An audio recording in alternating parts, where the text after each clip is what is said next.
Uma corrida contra o tempo. Todos os dias, milhares de pessoas precisam ser socorridas depois de um acidente ou algum problema de saúde.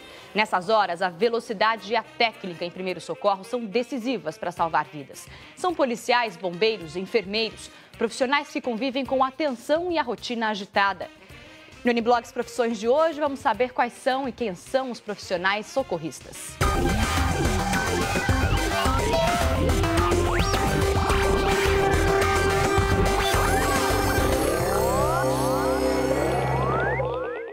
Olá, muito boa tarde a você que acompanha o Uniblogs, que começa agora para todo o Brasil, nessa semana especial Profissões. Hoje falando de uma profissão especialíssima, urgente, a dos socorristas.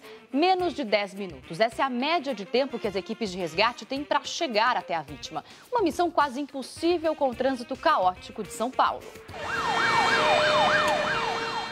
É uma corrida contra o tempo. E a favor da vida. O socorro tem de chegar rápido. Minutos de atraso podem levar à morte quem espera o atendimento. O soldado Daniel Salomão é um dos que tem a responsabilidade de levar a equipe com segurança até o local do atendimento. Seu maior inimigo é o trânsito. Às vezes, não há muito o que fazer. Manter atenção todo o tempo, respeitar as leis de trânsito, semáforo vermelho, diminuir. A viatura do bombeiro tem a prioridade, não tem a preferência. E onde os motoristas mais erram quando ouvem uma sirene?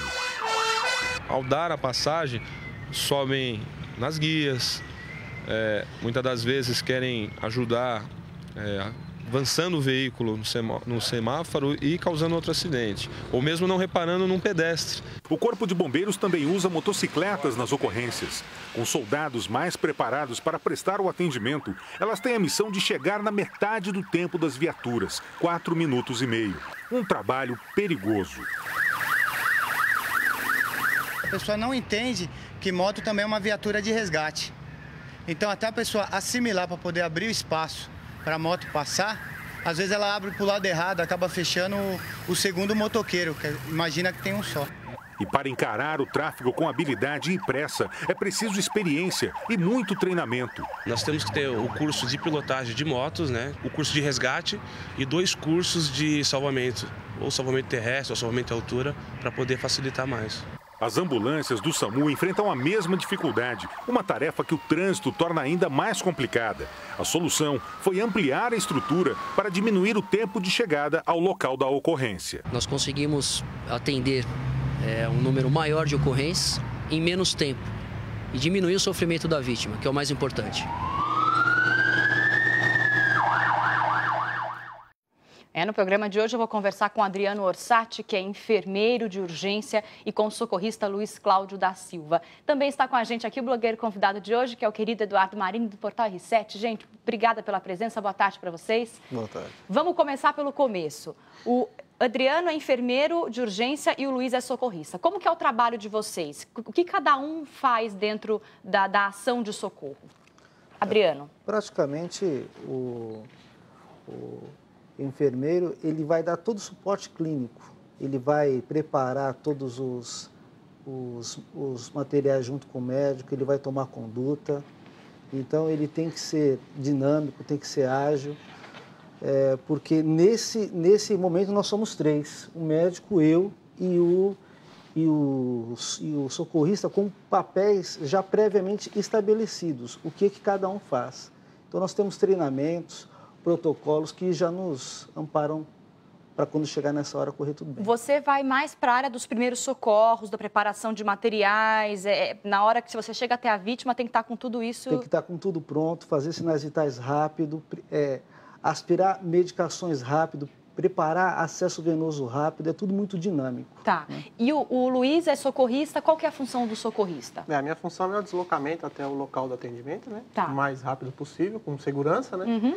E em menos tempo possível, A gente tem o fator do trânsito aí, como falou agora mesmo, Uhum. E assim, o socorrista, diferente do motorista, ele auxilia o enfermeiro e o médico. Ele também tem um papel. Que comete o milagre de levar a unidade no trânsito de São Paulo a menos de 10 minutos, na média. E aí também tem um trabalho clínico que você ajuda se for necessário. No nosso caso, nós somos treinados, né? Nós temos o curso de BLS, né?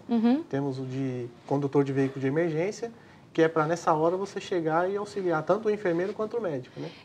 Numa grande cidade, como a gente viu na reportagem aí, né, tem muito trânsito, muita gente na rua, e aí você escuta aquela sirene e muitas vezes o pessoal não sai da frente, né? Isso acontece, Marinho, em outros países? Você que já viajou muito? Não, é uma coisa, a gente estava comentando no intervalo, quer dizer, que é uma coisa muito chata. Primeiro, é interessante a gente esclarecer a diferença entre preferência e prioridade, né? Claro. Preferência é o que a gente fica discutindo, nós civis, quando um dá uma esbarrada no outro no trânsito, a preferência era minha, não era sua, não tinha preferência. Não, aqui é o mundo da prioridade. Eles têm prioridade, ou seja, tem que deixar passar, tem que passar, tem que jogar para o canto, tem que arrumar o seu espaço. E uma outra coisa que me incomoda muito particularmente, e aí é do motoboy ao cidadão que tem um dinheiro e tem aquele carraço, isso não é um privilégio de quem tem renda pequena, de quem é ou não diferenciado. Para usar o termo que está na moda, né? Na moda, Isso, pobre, médio, rico, todo mundo faz aqui em São Paulo de uma forma grotesca, é ficar seguindo as unidades, tanto de polícia como de socorro. Isso é um absurdo.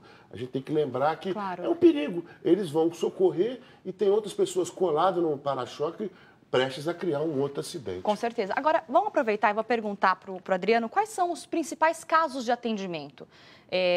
Quais são os principais problemas que vocês atendem diariamente, os mais comuns? Muito queda da própria altura, idoso na própria residência, queda.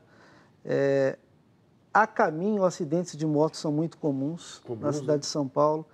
Todo dia tem, é algo muito tranquilo.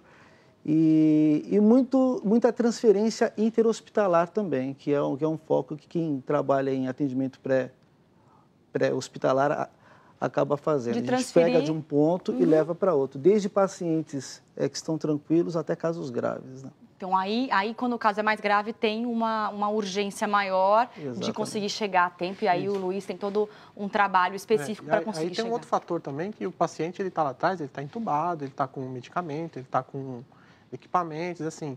Você tem que tomar cuidado com lombada, com buraco, fazer uma manobra muito brusca, o enfermeiro se machucar, o médico. Então, assim, além da equipe, além do paciente, você ainda tem que preservar a vida da equipe e do terceiro que está pelo lado de fora. As unidades basicamente têm 3 profissionais, né? Você, o enfermeiro e o médico. Agora, um aspecto interessante é falar um pouco da vida e da recuperação do trabalho de vocês.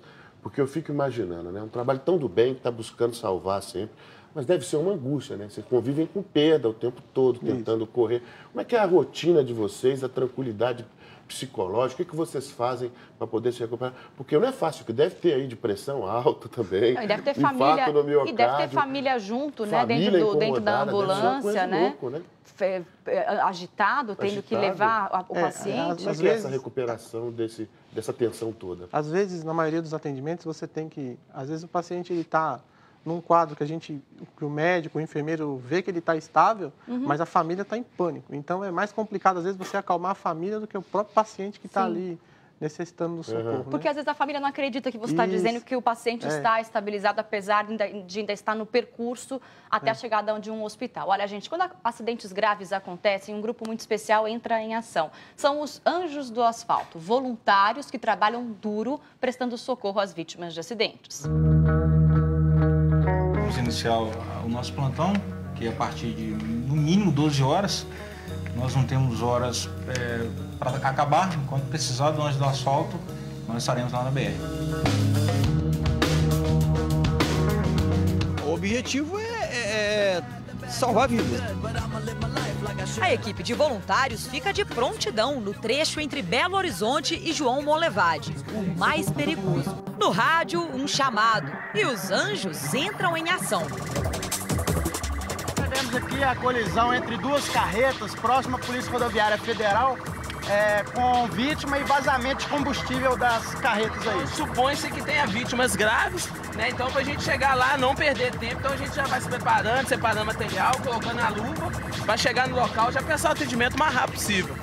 No caminho, dificuldades. É isso aí que causa acidente, infelizmente, é responsabilidade dos motoristas. local do acidente, os socorristas rapidamente imobilizam as vítimas e prestam os primeiros socorros até a chegada da ambulância. Muitas vezes nós chegamos no local, eles já nos ajudaram bastante, já fizeram, igual vocês viram, as mobilizações, né? Às vezes vítimas graves, mas o anjo acabam salvando, né? Dando prioridade às vítimas de extrema gravidade. Essa é a rotina de verdadeiros heróis. Gente que abre mão do lazer pelo prazer de ajudar. É uma satisfação muito grande, né? De poder ajudar as pessoas, poder ajudar a salvar vidas. Bacana, o trabalho dos voluntários também ajudam muito na hora de socorrer as pessoas que estão no trânsito. Agora, vamos aproveitar e perguntar para os nossos convidados, né, Marine? Quais são os principais obstáculos, as principais barreiras quando você precisa fazer um atendimento? Acontece muito problema? Que a própria sociedade atrapalha, ou mesmo a família. Quais são os principais? Os principais problemas, dentre eles, é o acesso, né? A acessibilidade, ela não é respeitada no nosso país. Nós temos prédios com elevadores pequenos, né? Muitas vezes nós precisamos tirar paciente rápido, pacientes vítimas de trauma. Então eu tenho que pranchar, eu tenho que seguir todo um protocolo, mas não entra a maca dentro do... Pranchar é imobilizar a pessoa. Exatamente. Botar naquela pranchona, colocar na prancha, colocar o headblock, sentar ele todo. Só que para sair, não entra pelo elevador. Pelo elevador. Muitas vezes, até para colocar em pé, fica difícil. A própria distância até a porta do condomínio, às vezes a ambulância não cabe na entrada. Não passa, né? não entra. E aí, muitas vezes, a nossa equipe perde muito tempo tendo que descer pela escada. E isso daí são minutos preciosos, claro. Né? Em casos graves, nós não... teria que ter pelo menos uma via de acesso rápido, né? Uma garagem, talvez, com uma porta grande. Um elevador de serviço que entrasse uma marca. Né? Exatamente. Bom, agora isso em todo caso é um problema que vocês vão enfrentar. Se não tem, não tem. Agora existem coisas do ser humano que podem ser feitas, né? Vocês estavam comentando antes do programa a questão de você avisar no seu prédio, quando você mora num condomínio, que vai haver um atendimento, né? Às vezes, vocês chegam nos lugares... O apartamento está esperando, mas ninguém no prédio sabe. Isso acontece, Luiz? Geralmente tem a barreira, né? Começa ali com o porteiro, né? Ele vê que a ambulância chegou, mas ele não está sabendo que é lá. Porque hoje em dia, como tem números de assalto, essas coisas, o pessoal fica com medo até de abrir o portão. Claro. Né? E assim, uma maneira... Perde um tempo precioso. Perde um tempo precioso. E uma medida que... a gente sabe que é difícil todos os prédios se adequarem com elevador, com tudo, mas assim, às vezes a gente para em local que é uma mão dupla a via. E você não tem lugar para você estacionar a ambulância. Então, o que você tem que fazer? Desce o enfermeiro e o médico, você vai procurar um lugar para você parar a ambulância. Talvez se aqueles 3 ou 4 metros ali da guia, ali de frente ao condomínio estivesse, como você parar, aí você poderia parar e dar o suporte, que às vezes o enfermeiro e o médico estão precisando do apoio do socorrista lá em cima, né? Mas vocês não podem parar assim, claro que às vezes chegou num prédio, tem uma mão dupla, mas pelo amor de Deus, vai socorrer uma vida, sobe em cima da calçada, para e acabou, não? Mas a gente está sujeito às penalidades do Código de Trânsito, né? As farol multas, vermelho, essas coisas, excesso de velocidade. Parar em cima da faixa, tudo isso continua valendo para uma ambulância, como vale para um carro normal. Como vale para um carro normal. E no caso de quem mora, por exemplo, em condomínio que tem segurança, que é mais difícil você ter um acesso na portaria, às vezes está nervoso, tem um parente que está desmaiado, tem algum problema, você tem talvez que, além de ligar para o socorro, avisar o porteiro, avisar o vizinho, tentar avisar o maior número de pessoas para poder abrir espaço. No nosso caso, quem faz essa ponte com a gente é a nossa central. A gente avisa a central já faz um via-fone direto com a residência e fala, olha, a nossa equipe está embaixo e a portaria está barrando a entrada deles. Mas vocês aconselham que a pessoa entre em contato com alguém de um condomínio, um vizinho, alguém que tem uma ligação emocional menor, até porque fica mais tranquila, dá melhor o caminho, espera vocês? É porque quem está de fora é melhor para abraçar aquela situação do que quem está vivendo mesmo, né? O familiar, né? O parente próximo, né? Claro. O ente querido, né?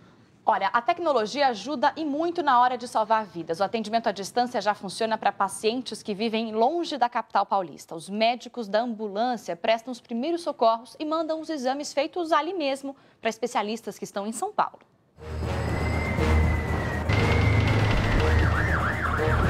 A equipe do SAMU, o Serviço de Atendimento Móvel de Urgência, se prepara para mais uma ocorrência.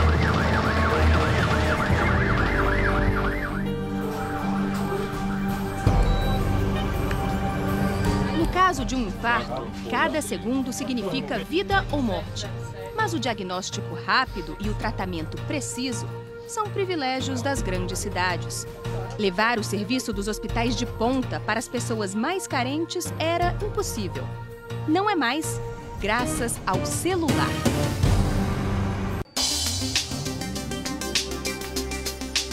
Este é o núcleo de telemedicina do Hospital do Coração em São Paulo, mais conhecido pela sigla HCOR.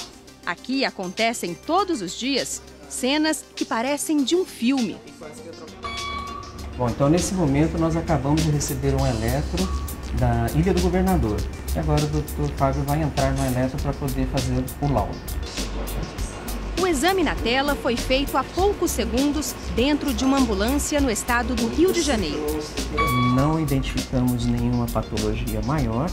Essa falta de ar, então, pode ser tratada numa unidade mais simplificada. As informações sobre o estado do coração do paciente são captadas de dentro da ambulância com um aparelho como esse.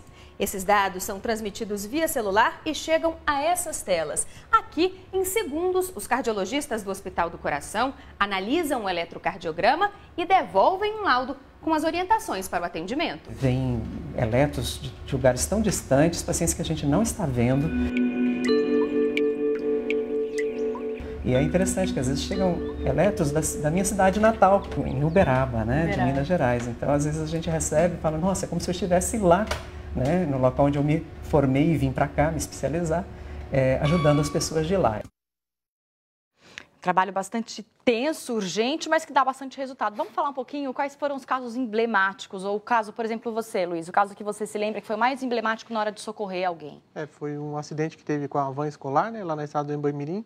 Nós estávamos terminando o plantão e aí nós fomos acionados para chegar até o local para atender essas vítimas que... Normalmente é quando está terminando o plantão. Geralmente é quando está terminando. Era uma van escolar? Era uma van escolar, crianças? Aproximadamente umas 15, 14 crianças.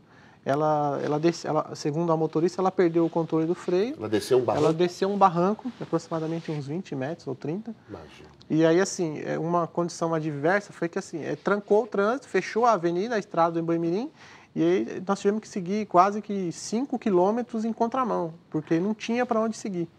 E chegou lá, estava uma situação bem complicada. Né? Para quem não é de São Paulo, a estrada do Emboimirim é uma das vias mais movimentadas da região sul da cidade. Isso, bastante cheia, uma região mais de periferia. Uma região muito habitada. Você imagina 5 quilômetros pela contramão. E aí vocês conseguiram acessar... Todas as equipes, né? As equipes do resgate, a rodovia, a avenida ficou interditada.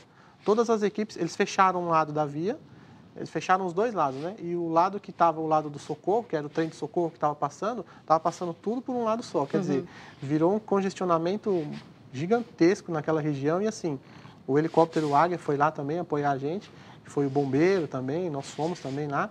E, assim, toda a equipe trabalhando, os particulares, o governo, todo mundo. Particular, assim, eu costumo dizer que é solidário, né? Claro. É uma vida, né? Está precisando de ajuda, vamos ajudar, né? Indiferente se você é bombeiro, se você é particular, claro. É uma vida que está precisando. E vocês são treinados para isso, independente de qual para onde vocês trabalham, né? Isso. Vamos fazer uma pausa rapidinho para conversar agora com o Eduardo Marini, que é o nosso blogueiro convidado de hoje, para saber o que tem no blog dele lá no Portal R7. Marini, o que temos? Eu estou falando um pouco de esporte, fazendo algumas provocações com relação ao que seria o centenário do Corinthians, brincando. Você é corintiano, né? Não sou. Não é corintiano. Não, sou rubro-negro, torço pro Flamengo. Sou jornalista que não tem vergonha de falar o time.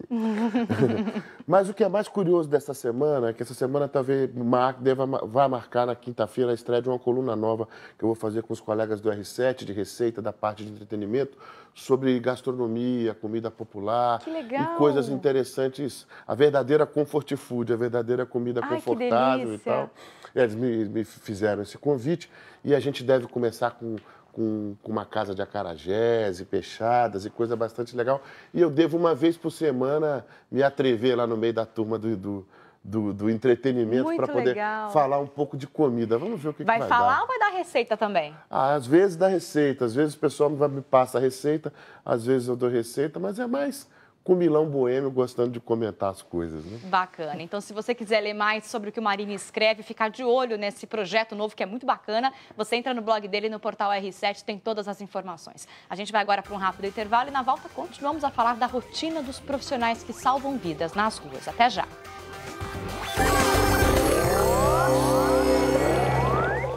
O N-Blog está de volta nessa semana Profissões, hoje falando sobre os socorristas. Eu recebo o Adriano Orsatti, que é enfermeiro de urgência, e Luiz Cláudio da Silva, que é socorrista também da mesma equipe que o Adriano, e o blogueiro de hoje é o Eduardo Marini. A gente vai saber agora do Adriano qual foi o caso mais grave ou mais emblemático que ele atendeu. Bom, o caso mais crítico que eu peguei, que me marcou, foi um pai de um político que nós fomos buscar em Santos para trazer para São Paulo. E no meio desse percurso, ele descompensou e quase parou dentro do carro. Então foi uma loucura, foi um estresse. Havia escolta até da Polícia Federal. Perdeu batimento então, cardíaco, né?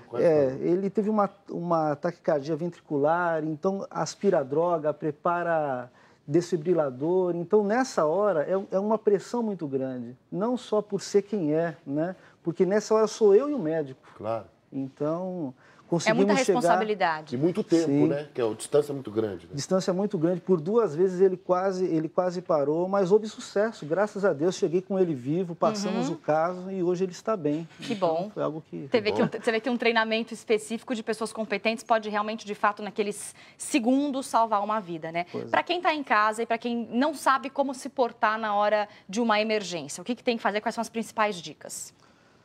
O importante é fazer o contato com a central ou com o corpo de bombeiros também, porque existem pessoas treinadas, capacitadas para passar todas as orientações. Seria bom que as escolas dessem um curso básico de primeiros socorros aí na sua grade, porque facilitaria muito, né, o nosso Porque às vezes por telefone trabalho. Você pode orientar a pessoa e a pessoa salva uma vida. Isso salva. Os números da central em São Paulo são? Olha, se for para emergências, 192 ou 193. 192 ou 193 são as emergências de São Paulo. Às vezes ligam para o 190, liga para a polícia, né? Aí é outra coisa. Aí até passar se perde tempo, até né? passar para vocês perde tempo. São os minutos de ouro. Quanto mais rápido se inicia o atendimento, melhor é a chance de recuperação. Mesmo que o atendimento comece por telefone, já comece orientando a pessoa que está com a vítima dentro de casa. Pois é. É isso aí. Então, gente, o N-Blog de hoje vai ficando por aqui, conversando hoje sobre a profissão de socorristas. Eu agradeço a participação do enfermeiro Adriano Orsatti e do socorrista Luiz Cláudio da Silva. Também do blogueiro convidado Eduardo Marini, do Portal R7. Obrigada a todos pela presença no N-Blog. E amanhã vamos falar do desafio de ser médico no Brasil, os salários, a falta de profissionais fora dos grandes centros urbanos, um raio-x da saúde no país. Mande suas perguntas para o nosso e-mail que está na tela ou via Twitter no @NBlogsTV. Eu te espero amanhã, às 1h30 da tarde. Tchau.